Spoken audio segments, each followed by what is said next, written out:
Subscribe, follow, like, share. Last Bell Boxing. These guys give you all the exclusives, and next time I get my fight date, it's going to be exclusive on here as well. So make sure you give them one. And if Last Bell Boxing down at Alfreton Leisure Centre, Ashton Promotions, joined by victorious Liam Dring. Congratulations, mate. Thank you very much.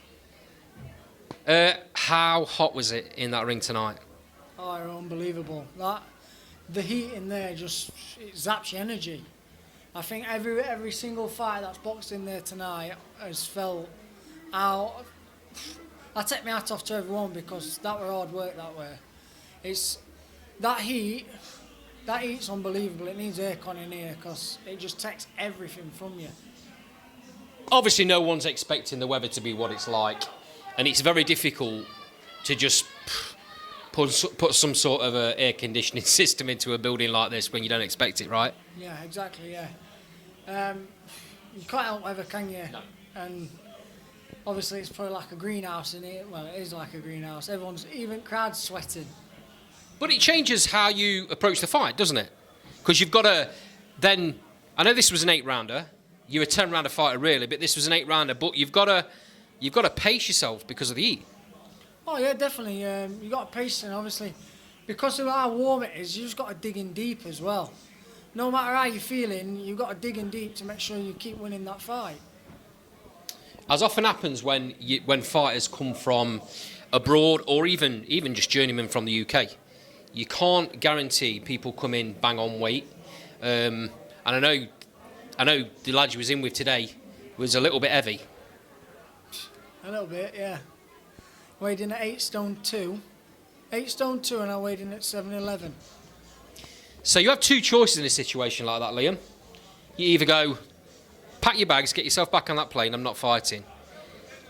Or you dig in, you accept it because you don't want to let your fans down. That's it. It's like a lot of people's bought tickets for me to then turn around and say, oh, not doing it. It's a bit, my language, a bit shit for them. But it's also... end of the day, he's travelled all this way, yeah. We've got to be professional, you've got to make that weight. We're professional athletes. But it's one of them things, it happens, and you've got to just crack on and do what you've got to do. Yeah. I think initially, correct me if I'm wrong, I think initially you were meant to be defending your silver Commonwealth title tonight, originally. That then got changed because of things that might be happening in the future. Is that right? Yeah, so obviously I was meant to be defending it, but they couldn't get an opponent. Well, they tried getting opponents. They tried 4 different opponents, I think, but I think there were struggles with such as visas and agreements and stuff like that. So that never pulled off. And Teddy were there on Instagram saying, "I'm ready for Liam Dring. I'm ready for Liam Dring," and so it felt right, really. I think Harry says, fine, let's go, let's explore that one then. If that's what he wants, we'll get him over here, and that's what we did. So, well, it worked because it's got him a payday. He's come over here. I can say it's a bit unprofessional, him not making weight, but you've gone ahead with the fight and dominated. Oh yeah, definitely, and you can tell he was a strong bloke. You know what I mean? And say how small he was strong, but that could have been weight. I'm not making excuses because end of the day I still went in there, I still won every round, I still won, so I'm happy. Okay. Now, you're not the sort of fighter that goes calling people out. You don't do it behind people's back, and you don't even do it on camera. I've tried pushing you in the past to call fighters' names out, and you just don't do it. It's not your way. You wait for a fight to be made, and then you talk about it. But I am going to ask the question, and you answer it however you want. My understanding is that the current Commonwealth title holder, Craig Derbyshire, may get mandated to fight you in the very near future. I think talks are progressing. Nothing's been finalised. I know it's not down on paper, but you've been wanting a fight. I know you've been wanting a fight with Craig. It's been tried to be made a few times, and for whatever reason, things haven't quite worked out that way, right? Yeah, it's so the fight has obviously tried to be made before.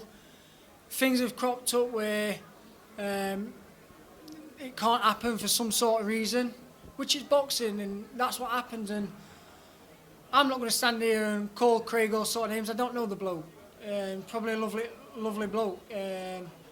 But yeah, I want that fight. That's the way. That's the only way I'm going to progress. That's my next step. But like everyone said, it needs to happen. If it happens, it happens. I'd like it to happen. I want it to happen. But we'll see. I mean, you're silver champion. The natural progression, I said this on the last interview I did with you, the natural progression is that you get a shot at the main Commonwealth title. Again, Craig holds that right now, doing a great job.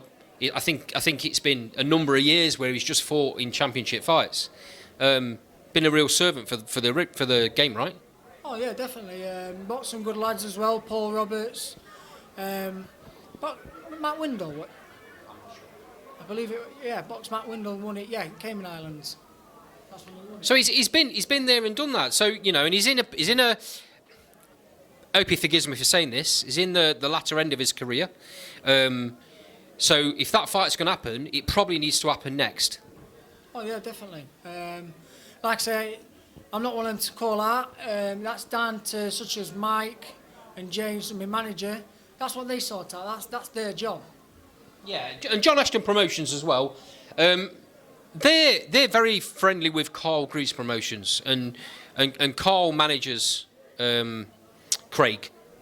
Now, there's obviously Craig's promoter gets involved in that as well. I think he's with Dennis Hobson at the minute, so that it's all a bit of a mix. Everyone's got to agree. Everyone's got to, and it's one of two things. The way I see it, if the fight gets mandated, then it's either Craig fights you, or he either vacates or gets stripped.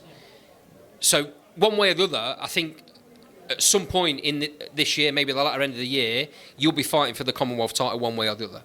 Oh yeah, definitely. I think obviously, depending what happens, I think I will be getting that shot. It just depends who against.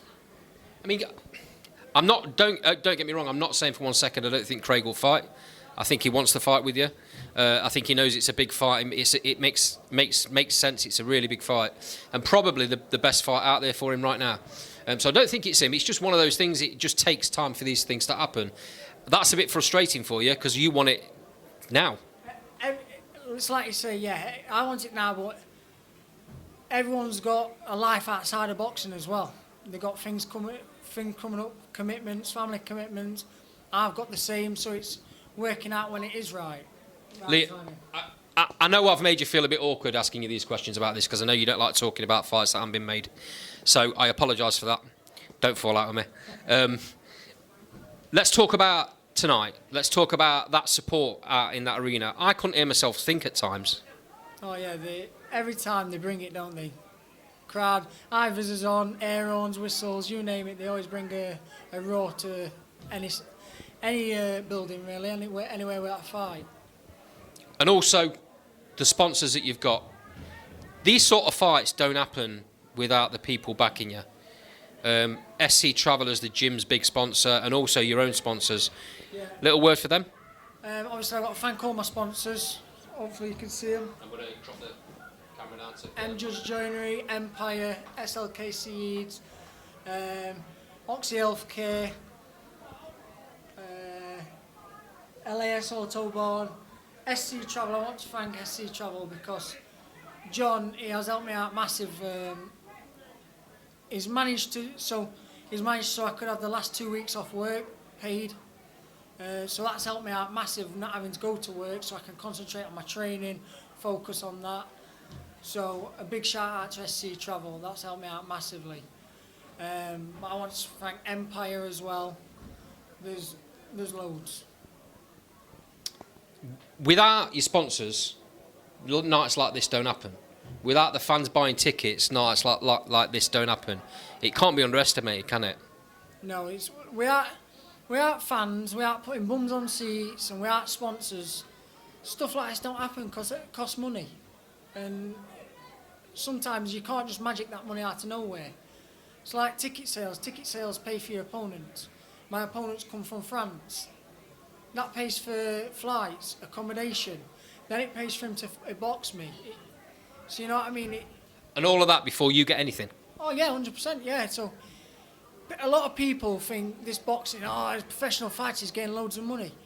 It don't happen unless you're on pay-per-view fights on TV on such as Eddie Hearn and Frank Warren shows, boxer, you name it. You're not getting a massive amount of money. You've got to pay overheads first. Liam, it's always a pleasure talking to you, mate, because you say it how it is. You call it straight. There's no bull. You're not saying stuff for attention. You're not saying stuff to make a fight happen. If it happens, it happens. I really respect you for that. Last Bar Boxing will follow you going forward as always, mate. Thank you very much for your time. I'll let you get back out there to your fans. Thank you very much. Cheers, mate.